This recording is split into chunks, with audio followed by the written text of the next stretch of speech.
নেতা যদি ভালো হয় জনগণ দোয়া করবে, আর নেতা যদি মনের মতো না হয় জনগণের দোয়া পাবে না।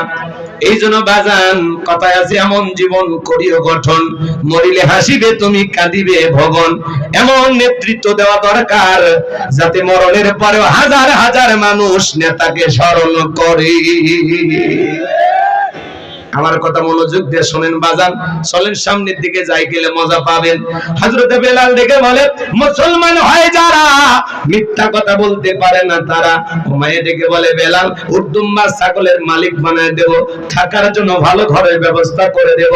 হযরতে বেলাল ডেকে বলে, উমাইয়া দুনিয়ার কোন পার্থিব সম্পদের বিনিময়ে বেলাল তার ঈমান বিক্রি করবে না।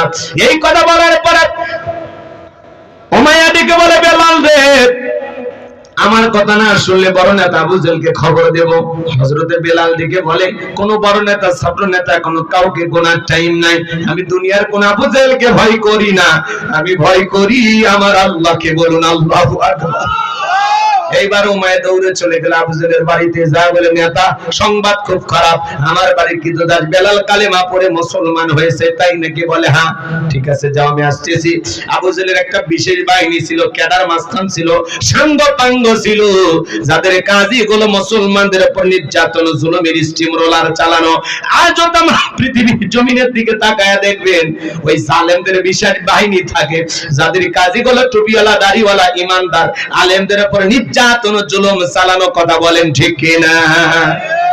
আবু জেহেল কত বড় ভয়ঙ্কর ছিল জানেন? মুসলমানদের উপর নির্যাতন জুলুম চালাইতো।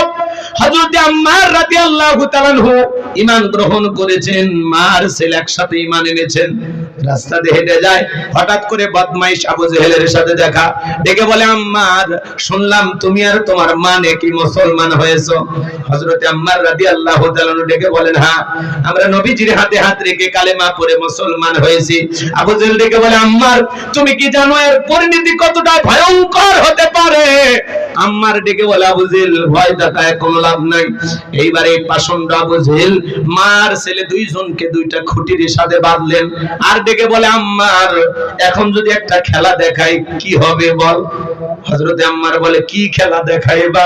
বলে, তোর চোখের সামনে যদি তোর মাকে আমরা উলঙ্গ করি কেমন হবে বল? হযরতে আম্মার রাদিয়াল্লাহু তাআলা মাথাটা নিচু করলেন।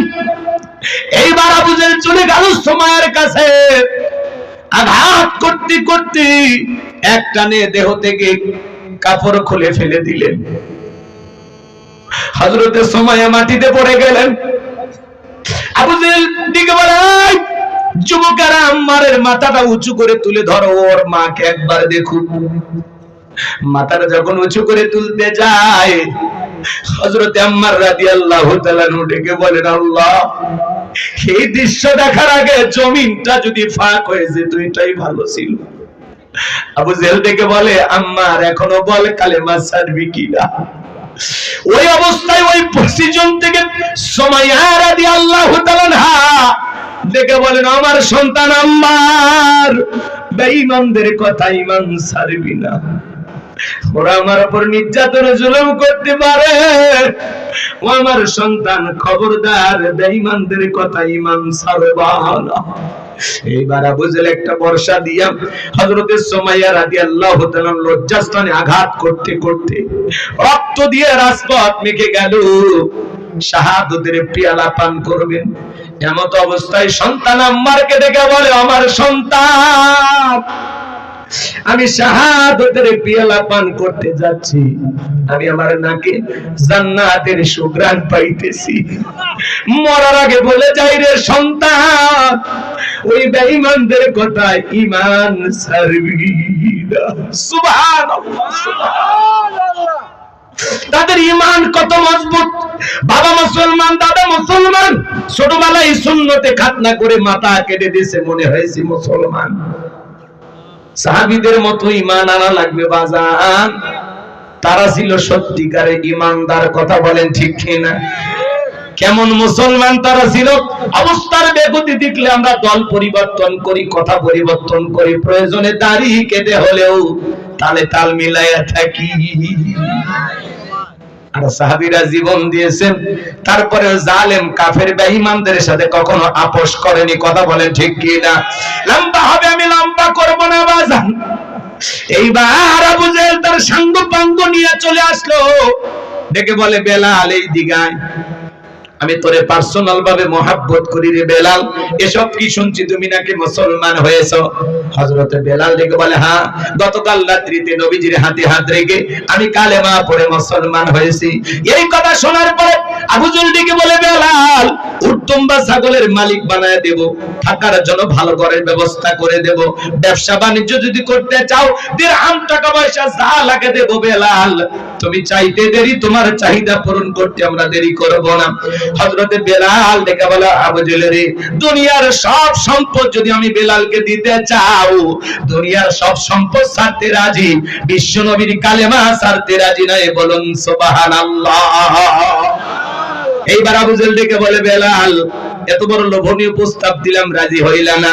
বেলালের মতো যারা খাঁটি ইমানদার এদেরকে টাকা পয়সা দিয়ে কেনা যায় না, কিন্তু মুনাফিক মার্কা মুসলমান যারা টাকার কাছে বিক্রি হয়, তারা টাকা যেই দিকে ওদের ফতুয়া সেই দিকে, টাকার জোরে ওদের ফতুয়া ঘরে, বৈধকে অবৈধ বলে চালিয়ে দেয়, অবৈধকে বৈধ বলে চালিয়ে দেয়। টাকা পাইলে বাতিলের পা চাটা গোলাম হয়। এই কথা বলেন, টাকার জোরে ওদের ফতুয়া ঘরে। আপনাদের এলাকার কথা বলতেছি না, এটা ভারতের ওয়াজ।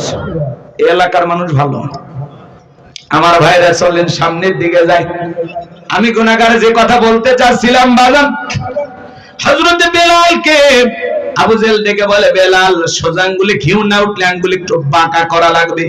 এই কথা বলে যুবকদের লেলিয়ে দিলে চাবুক দিয়ে পিটাও।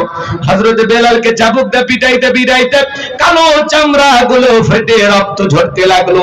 এরা যত জোরে চাবুক মারে বেলাল তত জোরে আল্লাহর কালেমার জিকির করে। আবু জেহেল ডেকে বলে বেলাল চাবুক দিয়ে পিটাইতে পিটাইতে কালো চামড়া গুলো ফেটে রক্ত ঝরতেছে, তারপরেও কি নবী মুহাম্মাদের কালেমা ছাড়বি না? হযরতে বেলাল ডেকে বলে আবু জেহেল রে, মারতে মারতে যদি মেরেও ফেলে দাও জীবনটা দিতে রাজি, নবীজির কালেমা ছাড়তে রাজি নাই। বলেন আল্লাহু আকবার। এইবার আবু জেহেল বলল বেলালের পা রশি দিয়ে বাঁধো, উটের পায়ের সঙ্গে বাঁধো। হযরতে বেলালের পায়ে রশি লাগাইয়া উটের পায়ের সাথে বেঁধে আরবের উত্তপ্ত গরম বালি বাজান, এত গরম চাল দিলে মরি হয়ে যায়, সেই উত্তপ্ত গরম বালিতে ছেঁচড়াইয়া ছেঁচড়াইয়া নিয়ে ঘোরা হলো। বাবলা গাছের কাটা গলো জিহ্বার ভিতরে পেরেকের মতো মারা গলো। বিকেল বেলা নিয়ে এসে বলে বেলাল চাবুক দিয়ে পিটাইলাম, পায়ে রশি লাগাইয়া নিয়ে ঘুরলাম, এত নির্যাতন জুলুম করা হলো রে বেলাল, তারপরে কি নবী মুহাম্মাদের দল ত্যাগ করবি না? হযরতে বেলাল দেখে বলে আবু জেহেল রে, মারতে মারতে যদি মেরেও ফেলে দাও বেলালের নিঃশ্বাস থাকবে যতদিন, বেলাল ইসলামের পথে টিকে থাকবে ততদিন। বলুন আল্লাহু আকবার।